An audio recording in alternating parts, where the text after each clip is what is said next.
जीवन की डोर एक परी कथा। रमेश क्लास 8 का स्टूडेंट था।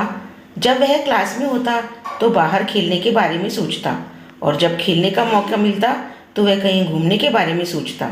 इस तरह वह कभी भी प्रेजेंट मोमेंट को एंजॉय नहीं करता, बल्कि कुछ ना कुछ आगे का सोचा करता। उसके घर वाले और दोस्त भी उसकी इस आदत से परेशान थे। एक बार रमेश अकेले में पास के जंगलों में घूमने निकल गया। थोड़ी देर चलने के बाद उसे थकान हो गई और वह वहीं नरम घास पर लेट गया। जल्दी उसे नींद आ गई और वह सो गया। सोने की कुछ देर बाद एक आवाज़ आई, रमेश रमेश। रमेश ने जब आंखें खोली तो सफ़ेद वस्त्रों में एक परी उसके सामने खड़ी थी। वह बहुत सुंदर थी और उसने अपने एक हाथ में जादुई छड़ी ले रखी थी और दूसरे हाथ में एक मैजिकल बॉल थी जिसमें से एक सुनहरा धागा लटक रहा था। रमेश परी को देखकर खुशी से झूम उठा और कुछ देर परी से बात करने के बाद बोला, आपके हाथ में जो छड़ी है उसे तो मैं जानता हूँ, पर आपने जो ये बॉल ली हुई है उससे ये सुनहरा धागा कैसा लटक रहा है? परी मुस्कुराई, रमेश, यह कोई मामूली धागा नहीं है।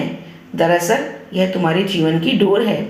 अगर तुम इसे हल्का सा खींचोगे तो तुम्हारे जीवन के कुछ घंटे कुछ सेकंड्स में बीत जाएंगे, और यदि इसे थोड़ा तेजी से खींचोगे तो पूरा दिन कुछ मिनटों में बीत जाएगा, और अगर तुम उसे पूरी ताकत से खींचोगे तो कई साल भी कुछ दिनों में बीत जाएंगे। तो क्या आप मुझे ये दे सकती हैं? रमेश ने बड़ी उत्सुकता से पूछा। हाँ हाँ, क्यों नहीं, ये लो पकड़ो इसे। पर ध्यान रहे, एक बार अगर समय में तुम आगे चले गए तो फिर पीछे नहीं आ सकते। परी ने जीवन की डोर रमेश के हाथों में थामते हुए कहा और फौरन ही अदृश्य हो गई। अगले दिन रमेश क्लास में बैठा खेलने के बारे में सोच रहा था, पर टीचर के रहते वो बाहर कैसे जाता। तभी उसे परी द्वारा दी गई सुनहरे धागों वाली बॉल का ख्याल आया। उसने धीरे से बॉल निकाली और डोर को जरा सा खींच दिया। कुछ ही सेकंड्स में वह मैदान में खेल रहा था। वाह, मज़ा आ गया, रमेश ने मन ही मन सोचा। फिर वह कुछ देर खेलता रहा, पर मौजूदा वक्त में ना जीने की अपनी आदत के अनुसार वह फिर से कुछ ही देर में ऊब गया और सोचने लगा, ये बच्चों की तरह जीने में कोई मज़ा नहीं है। क्यों ना मैं अपने जीवन की डोर को खींचकर जवानी में ले जाऊं। और झटपट उसने डोर कुछ तेजी से खींच दी। रमेश अब एक शादीशुदा आदमी बन चुका था और अपने दो प्यारे प्यारे बच्चों के साथ रह रहा था। उसकी प्यारी माँ, जो उसे जान से भी प्यारी थी, अब बूढ़ी हो चुकी थी, और पिता, जो उसे अपने कंधों पर बिठाकर घुमा करते थे, वे वृद्ध और बीमार हो चले थे। इस परिवर्तन से रमेश अपने माता पिता के लिए थोड़ा दुखी जरूर था, पर अपना परिवार और अपने बच्चे हो जाने के कारण उसे बहुत अच्छा महसूस हो रहा था। 1-2 महीनों में सब ठीक ठाक चला, पर रमेश ने कभी अपने वर्तमान को आनंद के साथ जीना ही नहीं सीखा था। कुछ दिन बाद वह सोचने लगा, मेरे ऊपर परिवार की कितनी जिम्मेदारी आ गई है। बच्चों को संभालना इतना आसान भी नहीं, ऊपर से ऑफिस की टेंशन अलग है। माता पिता का स्वास्थ्य भी ठीक नहीं रहता। इससे अच्छा तो मैं रिटायर हो जाता और आराम की ज़िंदगी जीता। और यही सोचते सोचते उसने जीवन की डोर को पूरी तरह से खींच दिया। कुछ ही दिनों में वह एक 80 साल का वृद्ध हो गया। अब सब कुछ बदल चुका था। उसके सारे बाल सफ़ेद हो चुके थे, झुर्रियाँ लटक रही थीं। उसके माता पिता कब के उसे छोड़कर जा चुके थे।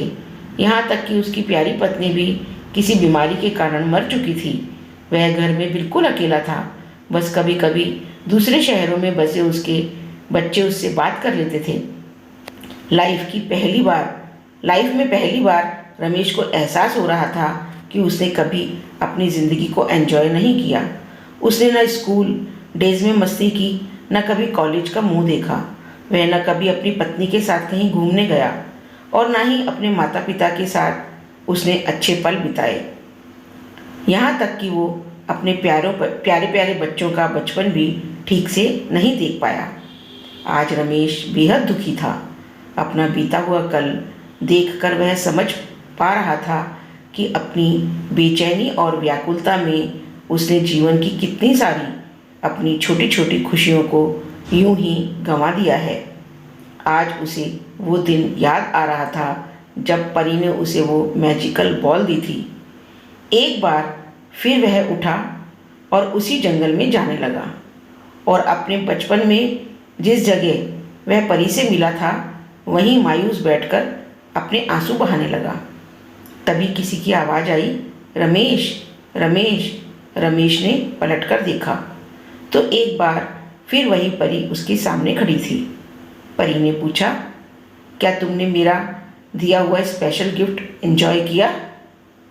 पहले तो वो मुझे अच्छा लगा, रमेश ने कहा, पर अब मुझे उस गिफ्ट से नफरत है। रमेश क्रोध में बोला, मेरी आंखों के सामने मेरा पूरा जीवन बीत गया और मुझे इसका आनंद लेने का मौका तक नहीं मिला। हाँ, अगर मैं अपनी ज़िंदगी नॉर्मल तरीके से जीता तो उसमें सुख के साथ दुख भी होते, पर मैजिकल बॉल के कारण मैं उनमें से किसी का भी अनुभव नहीं कर पाया। मैं आज अंदर से बिल्कुल खाली महसूस कर रहा हूँ। मैंने ईश्वर का दिया ये अनमोल जीवन बर्बाद कर दिया। रमेश निराश होते हुए बोला, ओहो, तुम तो मेरे तोहफे के शुक्रगुजार होने की बजाय उसकी बुराई कर रहे हो। खैर, मैं तुम्हें एक और गिफ्ट दे सकती हूँ। बताओ, क्या चाहिए तुम्हें? परी ने पूछा। रमेश को यकीन नहीं हुआ कि उसे एक और वरदान मिल सकता है। वह खुशी से भावुक होते हुए बोला, मैं फिर से वही पहले वाला स्कूल बॉय बनना चाहता हूँ। मैं समझ चुका हूँ कि जीवन का हर पल जीना चाहिए। जो अभी को कोसता है वो कभी खुश नहीं हो पाता, उसका जीवन खोखला रह जाता है। प्लीज़ प्लीज़ मुझे मेरे पुराने दिन लौटा दो, प्लीज़ प्लीज़ प्लीज़ ना। तभी एक आवाज़ आती है, उठो बेटा, तुम यहाँ इन जंगलों में कैसे आ गए और ये सपने में प्लीज़ प्लीज़ क्या बड़बड़ा रहे थे? रमेश आंखें खोलता है। अपनी माँ को आंखों के सामने देखकर वह कसकर उनसे लिपट जाता है और फूट फूट कर रोने लगता है।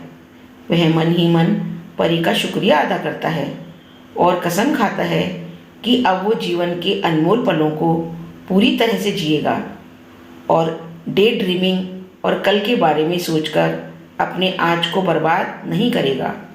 दोस्तों, क्या आप खुद को रमेश से रिलेट कर पा रहे हैं?